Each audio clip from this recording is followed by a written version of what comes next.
In this video, we're going to take a look at section 1.1, which is on solving equations. Now, our first objective is we're going to determine whether a number is a solution to an equation. Now, before we start taking a look at an example, let's take a look at the definition of an equation and a solution. An equation is a number sentence that says that the expressions on either side of the equal sign represent the same number. Now, the replacements for the variable that make an equation true are called the solutions of the equation. Now, let's take a look at an example. Determine whether the given number is a solution of the equation. So we're given the number 5, and we want to see if it's a solution to the equation 2x plus 3 equals 13. Now, whenever you have a number next to a letter, this way, what that indicates it's 2 times x. So what we're going to do is we're going to plug in our value 5 in for our x, and then we want to see if it's a true statement or not. So let's go ahead and plug it in. So we have 2 times. Now whenever you replace a letter with a number, make sure you use parentheses. This is going to become extremely important when we start dealing with the exponents. So just get in the habit of doing it from now. So we have 2 times 5 plus 3 equal to 13. And now we want to see if this is a true statement. Let's go ahead and simplify it. Well, 2 times 5, that gives us 10. We have plus 3 is equal to 13. Go one step further. 10 plus 3 gives us 13. We have 13 is equal to 13, which is a true statement. Now, since we have a true statement, what that indicates is 5 is a solution of the equation. 5 is a solution. Let's take a look at another one. So same question. Determine whether the given number is a solution of the equation. We have negative 4, and we have the equation 7x equals 16. So we're going to begin the same way. We're going to plug in our number for our variable. So we have 7 times negative 4. And we want to see if this is equal to 16. Okay, now let's go ahead and simplify it. 7 times negative 4, just remember positive times negative is negative. We have negative 28, we have equal to 16, and then you ask yourself, is this a true statement? Well, definitely negative 28 is not equal to 16, so this is not true, which means negative 4 is not a solution.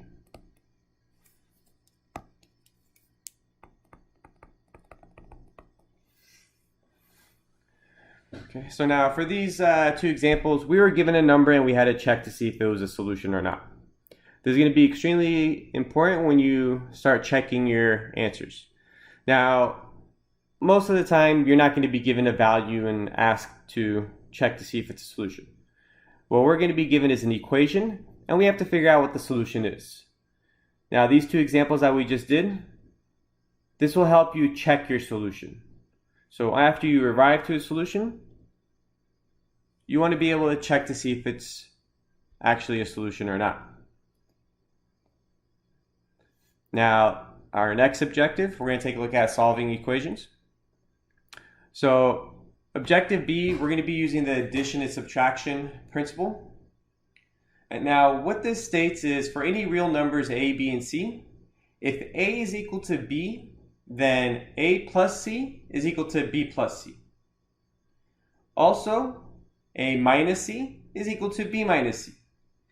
Now, what this is essentially saying is, whatever you do on one side of the equation, you have to do the same thing on the other side. Let's take a look at an example. So we have solve each, so for this one, solve each equation, we have x plus 9 is equal to 2. So let me begin by rewriting the problem. Now, we want to solve for x. Okay, solving for x means getting x completely by itself. So what I want to do is I want to remove that 9 from the left-hand side. Now I can't just simply remove it and say like erase it. Okay, it doesn't work that way. So I have to figure out what can I do to the left-hand side to cancel out that 9. So what's the opposite of positive 9? Negative 9. Or in other words, I can subtract 9 from both sides.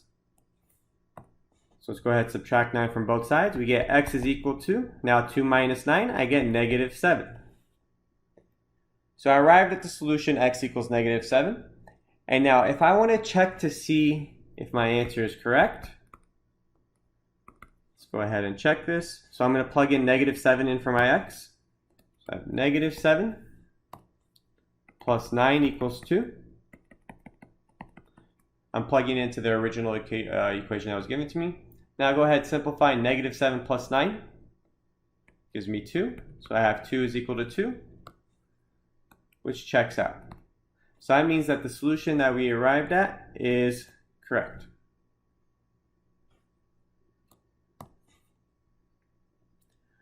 Okay, next example. We have 13 is equal to negative 25 plus y. Okay, this time the variable that's given to us is y. So we want to solve for y. Notice in this problem, my y is on the right-hand side. Now, when you're solving equations, it doesn't matter which side you get your variable on. Okay. For example, 13 equals y is the same thing as y equals 13. It doesn't matter what side of the equation the y is on. Let's go ahead and erase that, and now let's start with our problem. So that being said, since my y's are already on the right-hand side, just let's keep it on the right-hand side. Let's get rid of this negative 25. So in order to get rid of a negative 25, I'm going to have to add 25 to both sides. So now I have 13 plus 25, that gives me 38. I have equal to y. And now to check it, you do the same thing. You just go ahead, plug in that value into your original problem, and then just make sure it gives you a true statement. So if I plugged it in, we have 13 is equal to negative 25 plus 38. Negative 25 plus 38, that gives me 13. So my answer checks out.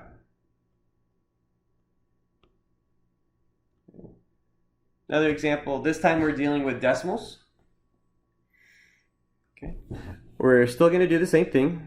I want to get my y completely by itself. So I have this minus 61.4. So if I want to get rid of that minus 61.4, I'm going to go ahead and add 61.4 to both sides. Okay, so I have y is equal to. Now, whenever you're adding decimals with each other, just make sure the decimal points line up, and then you can begin adding. So I have the 9 plus 4 gives me 13. Bring down the decimal point, carry the 1. Now I have 1 plus 8 plus 1, that gives me 10. Carry another 1. Now 1 plus 7 is 8, plus 6 gives me 14. So I have y is equal to 140.3.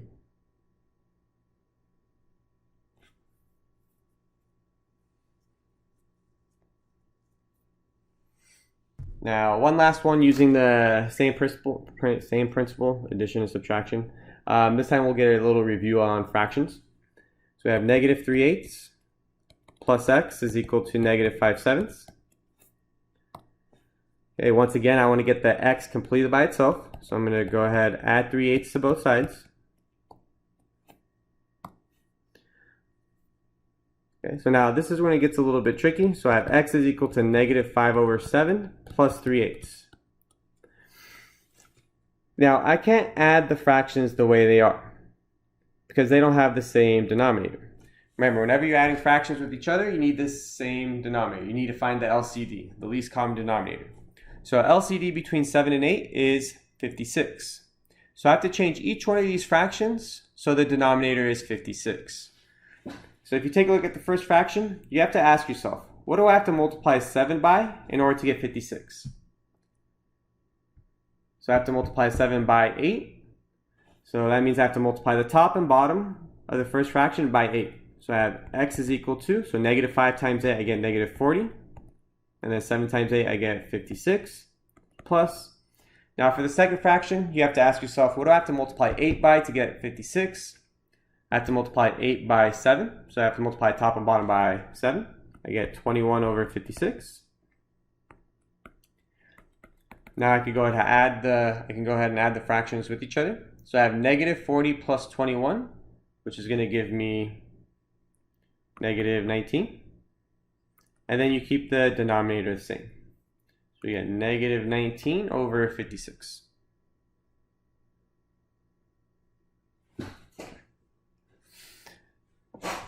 Okay, so that's enough of the addition and subtraction principle. Now we have some other tools that we can use for solving equations. This leads us to objective C. This is using the multiplication and division principle.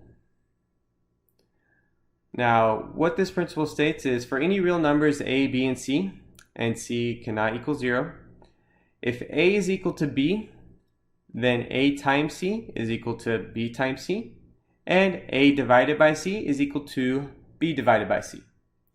So essentially what this is saying is whatever you do on the left-hand side, you have to make sure you do that same thing to the right-hand side. Let's take a look at this first problem. So we have 8x is equal to 10. I want to go ahead and solve for x.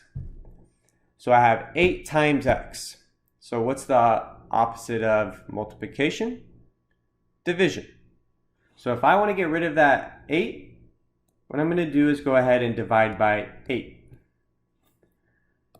So when I divide both sides by 8, what happens is that isolates the x completely by itself. I have x is equal to, now 10 over 8. We could simplify that fraction since there's a number that goes into the top and the bottom, which is 2. 10 divided by 2 gives me 5. 8 divided by 2 gives me 4. So my solution here is x is equal to 5 over 4.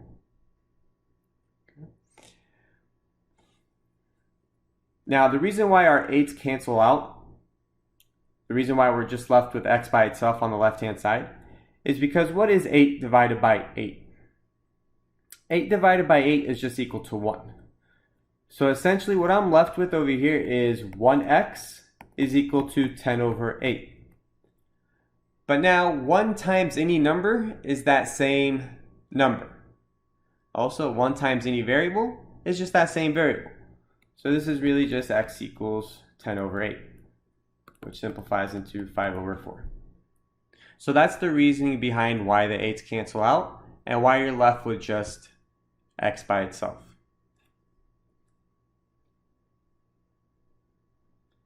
Okay. Let's take a look at the next example. We have negative 3 over 7y is equal to 21. So we want to get the y completely by itself.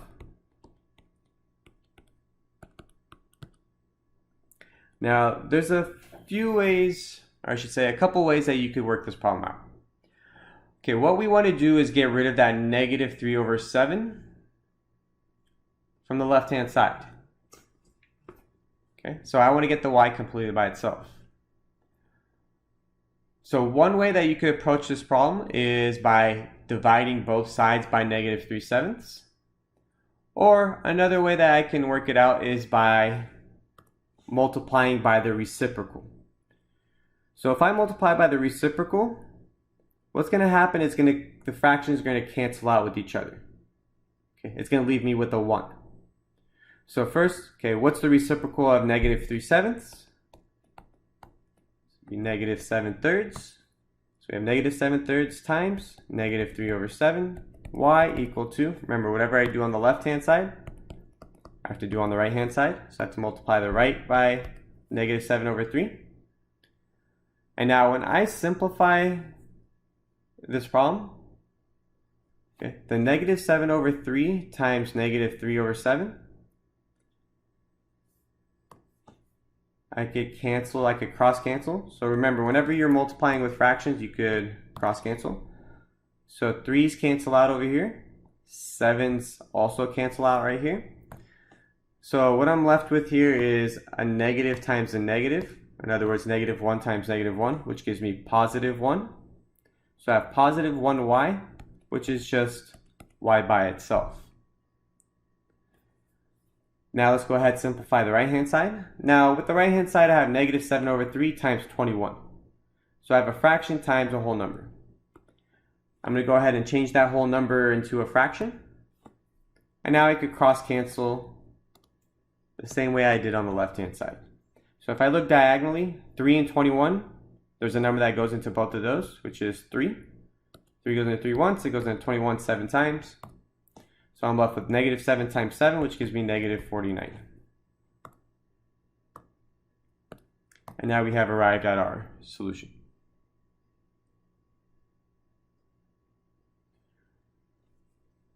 Next problem, we have negative x over 8 equal to 17. Okay, once again, I want to get the x completely by itself. So now in this case, I have negative x divided by 8. So we could begin by first getting rid of that 8. So if I want to cancel out that 8, I can multiply both sides by 8. Which now leaves me with negative x is equal to now 17 times 8. Gives me 136. And now be careful in this situation. My x is not completely solved for. I have to remove that negative from it. So what this is saying is negative 1 times x equals 136. But I want positive x. So in order to fix this, in order to get rid of that negative, I can go ahead and divide both sides by negative 1. That leaves me with x is equal to negative 136.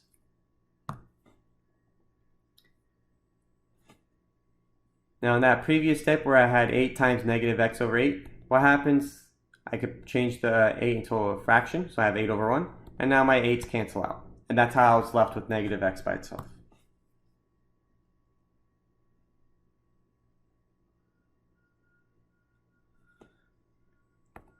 Okay, now part D. Something similar to what I was saying earlier in that previous problem that we just worked out. You don't want to have negative x because it's not completely solved for. So in this case, I just have to fix that negative sign. So if I want to remove the negative, I'm going to go ahead and divide by negative 1. So I have x is equal to, now negative 5 divided by negative 1, I get positive 5.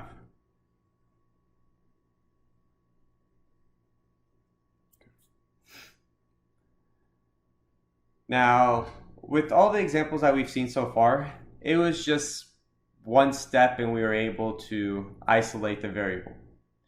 Now, the next examples we're going to take a look at, it might require more than one step, and we'll be using those properties, both those properties that we just saw. We saw the addition and subtraction, and then also multiplication and division. And now here's another useful property that we have. This is called the distributive property.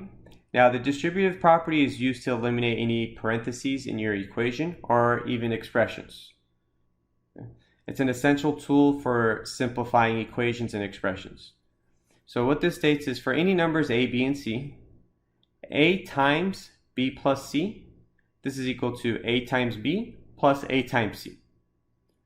Or if the number's on the other side of or if the letter's on the other side of the parentheses, so b plus c and then times a is equal to b times a plus c times a. So this is an important property that we're going to be using quite a bit in this course. Now let's take a look at a strategy for solving equations, what to look for, what to do first, how to approach the problem. Okay, now step 1, what this is saying is if you have any parentheses, use the distributive property to eliminate the parentheses. Okay, second thing to look for is if you have any fractions in your problem, you're going to multiply by the LCD. You're going to multiply every term by the LCD to eliminate any fractions. 3 is to look for decimals. Now, if there's any decimals in your equation, you could eliminate decimals by multiplying by a power of 10. So it just depends on how many decimal places you have. So if there's just one decimal place, you can multiply it by 10 and it'll remove all the decimals for you. If you have 2 decimal places, if the most amount of decimal places you have is say 2, you have to multiply every term by 100 to eliminate those 2 decimal places.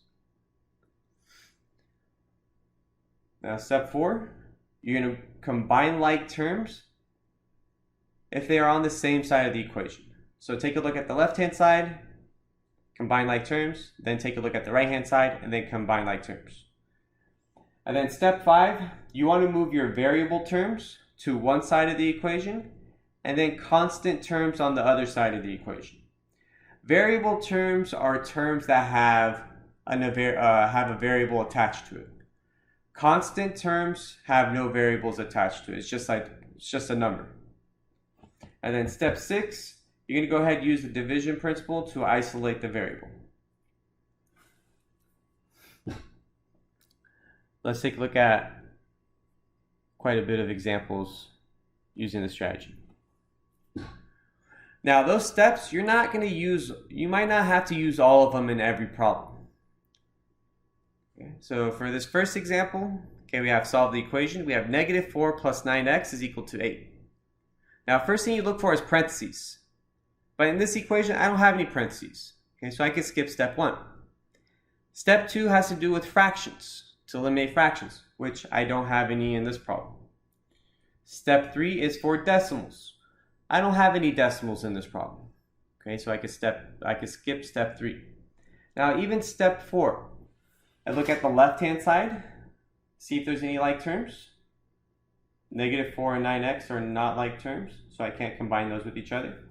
And then if I look at the right-hand side, all I have is this number 8. There's no like terms to combine there. Now, like terms are terms that have the same exact variable part. Okay, so step 4, we don't have any like terms. Now, step 5 is saying to isolate the variable terms and then isolate the constant terms. So what I want to do is get the variable terms by themselves and then get the constant terms on the other side by themselves.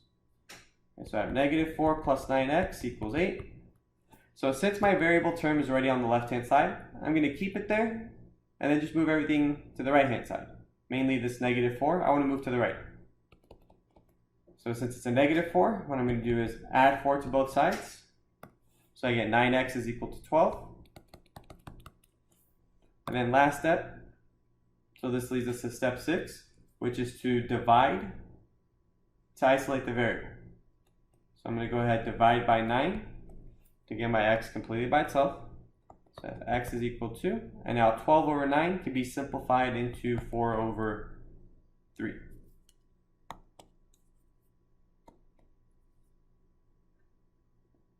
And then remember, you could always check your solution by plugging in your answer into the original equation and see if it's a true statement. Let's take a look at this next problem. So yeah, 6.3x minus 9.1 is equal to 3x. First, there's no parentheses in this problem. We don't have any fractions either in this problem. Now, decimals, we do have some decimals. So we have to take a look, what's the most amount of decimal places that we have? Okay. This decimal only has one place. There's only one decimal place here, and there's only one decimal place here.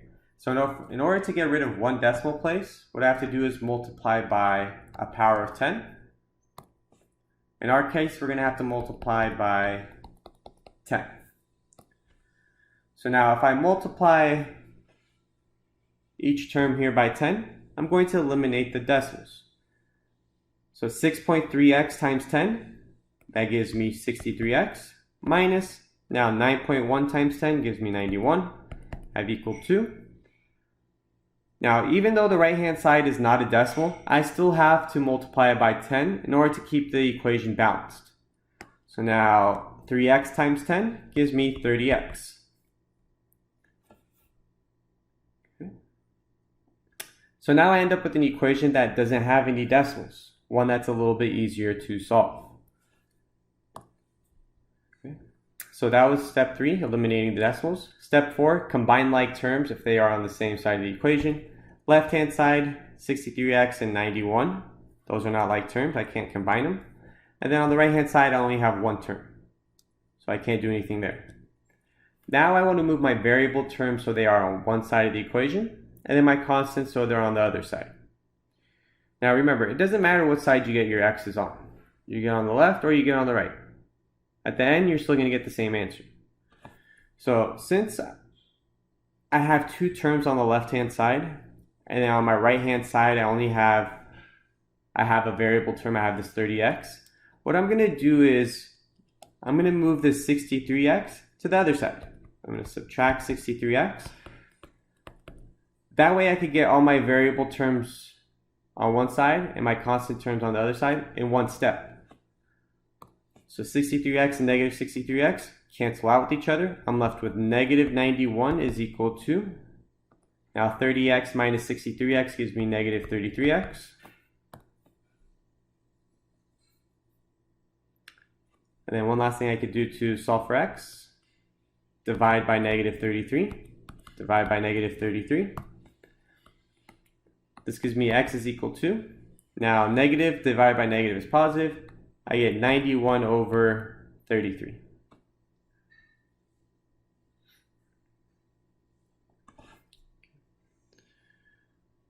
So that was an example that had some decimals. Now let's take a look at one that has fractions in it. So we have the equation 5/2 x plus 9/2 x equal to 21. So if we run through our steps, there's no parentheses, so we don't have to worry about step 1. But now step 2, we do have fractions. Okay. So what we want to do is multiply by the LCD, the least common denominator. So first we have to figure out what the LCD is. Now in this case, we only have two fractions here, and then the denominators for both those fractions is 2. So that tells me our LCD is 2. Now I'm going to multiply each term by 2. So I have 2 times 5/2 x plus, and then I have 2 times 9/2 x equal to, and then remember, you have to do it to the right-hand side as well. You have to multiply the right-hand side by 2 as well. So you have 2 times 21. And now what happens here is, 2's cancel out. I'm left with just 5x. No more fraction there. Next term, 2's cancel out again.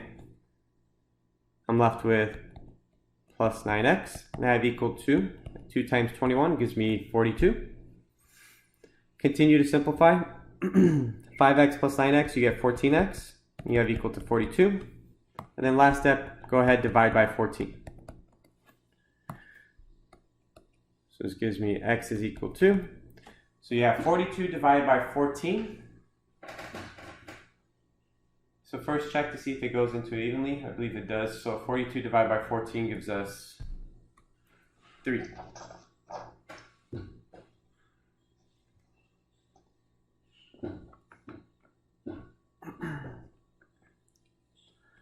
Let's take a look at another problem. So now we have negative 4x plus 2 plus 5x is equal to 3x minus 15. So first, no parentheses, no fractions, no decimals, but this time I do have like terms on the left-hand side. So what I'm going to do is go ahead and combine those together to begin. So I have negative 4x plus 5x, that gives me 1x, or just x by itself. So I have x plus 2 is equal to, I have 3x minus 15. Now I want to get my x's on one side and then get my constants on the other side. So let's go ahead and get our x on the left-hand side and then move our constants to the other side. So I'm going to subtract 3x from both sides. And now this plus 2, I want to move it to the right-hand side. So I'm going to go ahead and subtract 2 from both sides. So I'm kind of like doing 2 steps here at once. Now x and negative 3x gives me negative 2x. The 2 and negative 2 cancels out. Now I have 3x and negative 3x cancels out. Negative 15 and negative 2 gives me negative 17. Now I have one last thing to do to get the x by itself. So you see how it's negative 2 times x equals negative 17? In order to get rid of that negative 2, since it's negative 2 times x, we're going to have to divide by negative 2.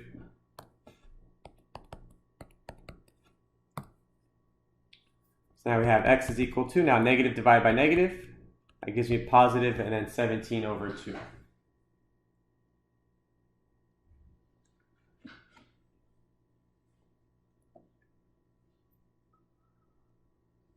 Okay, next example, so we're still solving the equation. So we have 4 plus 7x is equal to 7x plus 9. Now remember, we want constants on one side and then variables on the other side. Before we start looking at taking a look at that, there's no parentheses, there's no fractions, there's no decimals. We don't have like terms on the same side of the equation, so now we have to start moving terms around. So let's begin by moving our variable terms. Let's move them to the left-hand side, and then let's move our constant term to the right-hand side. So now the 4 and negative 4, that cancels out. Now 7x minus 7x, that also cancels out. That just leaves me with 0 on the left-hand side. So I have 0 is equal to, now on the right-hand side, 7x and negative 7x, that cancels out. 9 and negative 4 gives me 5. So what happened to the variable we were trying to solve for? So in our process for solving this equation, our variable completely canceled out from both sides. And now we're left with this statement, 0 is equal to 5. So you have to ask yourself if this is a true statement. Well, we know that 0 is not equal to 5. So that means that this statement is not true. So what happens in this case is we end up with no solution.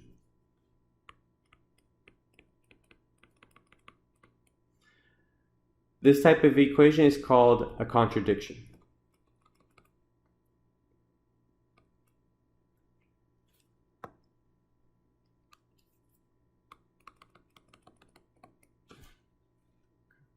There is no value for x that will ever make this equation true. Now, what you'll put for your solution, what you put for your answer is no solution. Okay, let's take a look at another one. Now, for this particular problem, something similar is going to happen. So we have 3 plus 9x equal to 9x plus 3. So let's go ahead and move the variable terms to one side. So I'm going to subtract 9x from both sides. So I'm trying to move my variable terms to the left-hand side. And then I'm going to subtract 3 from both sides. So now on the left-hand side, 3 and negative 3 cancels out. 9x and negative 9x cancels out as well. I'm left with 0 is equal to. Now 9x and negative 9x cancels out. 3 and negative 3 also cancels out. So I'm left with 0 is equal to 0. Now ask yourself if this is a true statement. So my variable completely canceled out from both sides of the equation. And now I'm left with this statement that is true. 0 equals 0 is a true statement. So in this case, what we write for our solution is infinitely many solutions. Okay. So what that means is any number that you plug in for your x will always make this a true statement. Another way that you can write your answer is you can put or all real numbers.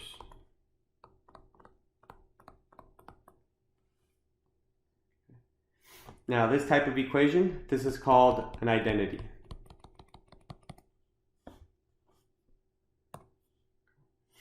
So just recap. So the previous example that we went over, if both your variables canceled out and you're left with the statement that's not true, that means you have no solution. If both of your variables cancel out and you're left with the statement that is true, that means you have infinitely many solutions or all real numbers.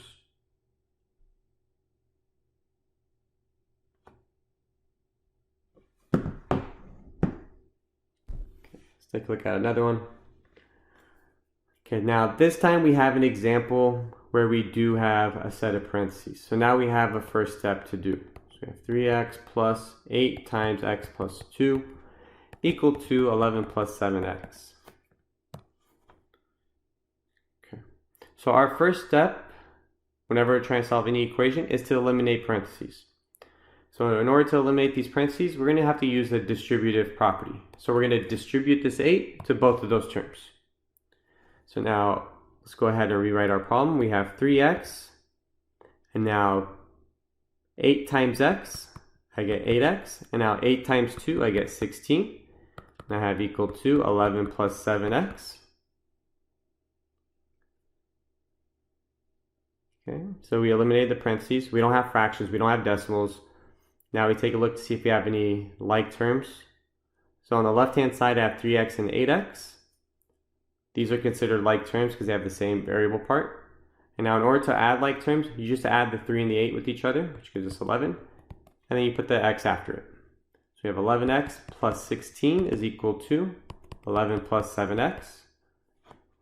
Now we want variable terms on one side and then constants on the other side. I'm going to go ahead and subtract 7x from both sides. And then I'm going to subtract 16 from both sides. Now 11x minus 7x, I get 4x equal to 11 minus 16, which gives me negative 5. Now go ahead and divide both sides by 4. I get x is equal to negative 5/4.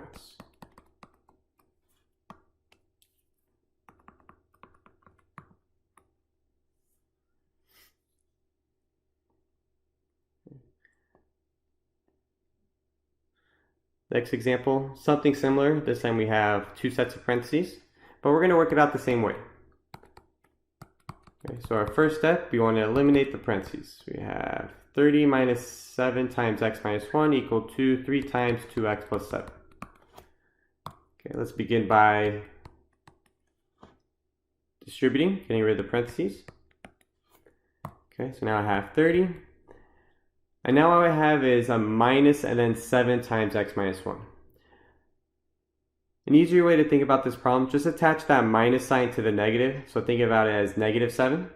So I have negative 7 times x, so I have minus 7x. And now negative 7 times negative 1 gives me positive 7. So I put plus 7, have equal to. Now 3 times 2x, I get 6x. 3 times 7, I get 21. Now we can go ahead and combine like terms. So the 30 and the 7, I get 37, and I have minus 7x is equal to 6x plus 21. Now I want to get my variables on one side, get my constants on the other side. This time I'm going to move my x to the right, and then move my constants to the left. So I have 37 minus 21, which is going to give me 16, and I have equal to 6x and 7x gives me 13x. Now I could go ahead and divide by 13. I get x is equal to 16 over 13.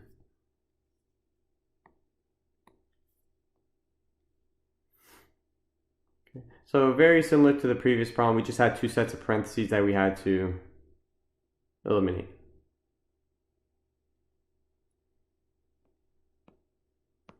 Okay, now one last problem.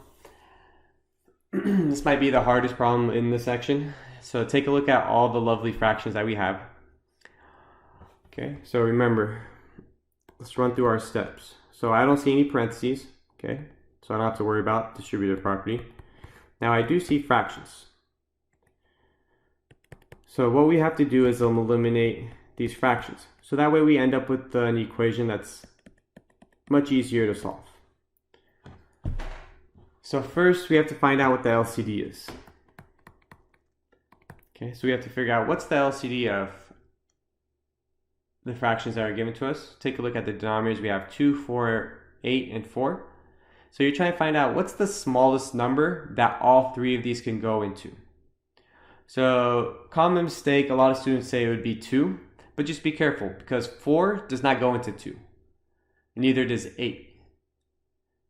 Okay, so the smallest number that 2, 4, and 8 can all go into is 8. 2 goes into 8 evenly, 4 goes into 8 evenly, and then 8 also goes into 8 evenly. Now let's go ahead and multiply every term by the LCD. Multiply every term by 8. So I have 8 times 1/2 y minus, and then I have 8 times 3/4 y plus, and then I have 8 times 2 equal to 8 times 5/8 plus, and then I have 8 times 1/4 y.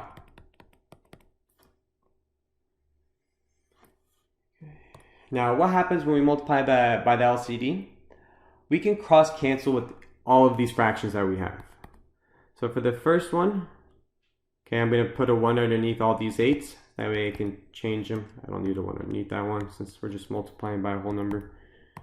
Okay. Now 8/1 times 1/2. I can cross cancel. 2 goes into 2 once, it goes into 8 4 times. So all I'm left with is 4 times 1y, which gives me 4y. Okay. Now the second fraction, I can cross cancel again. 4 goes into 4 once, it goes into 8 twice. So I'm left with 2 times 3y, which gives me 6y. Plus 8 times 2, which is 16, equal to, over here, now we're on the right hand side. 8 goes into 8 once, it goes into 8 once as well. So I'm left with 1 times 5, which is just 5, plus, and now 4 goes into 4 once, it goes into 8 twice. So I have 2 times 1y, which gives me 2y. So now we have an equation that's much easier to solve. Now let's take a look at the left hand side. I have some like terms I can combine. So 4y and negative 6y, you get negative 2y. I have plus 16 is equal to 5 plus 2y. Now let's go ahead and move variables on one side and get the constants on the other side. So I'm going to move my variables to the right hand side. And then I'm going to move my 5, the constants, to the left hand side. So now I have 16 minus 5, which gives me 11. I have equal to 2y. And then last step to solve for y, you can go ahead and divide by 2. So we get y is equal to 11/2. And this will be our final solution. So that was the end of section 1.1. We took a look at quite a bit of examples. We kind of went through it a little bit quickly. Just remember, if you do have any questions at all, email me and then I can explain it in more detail if you need.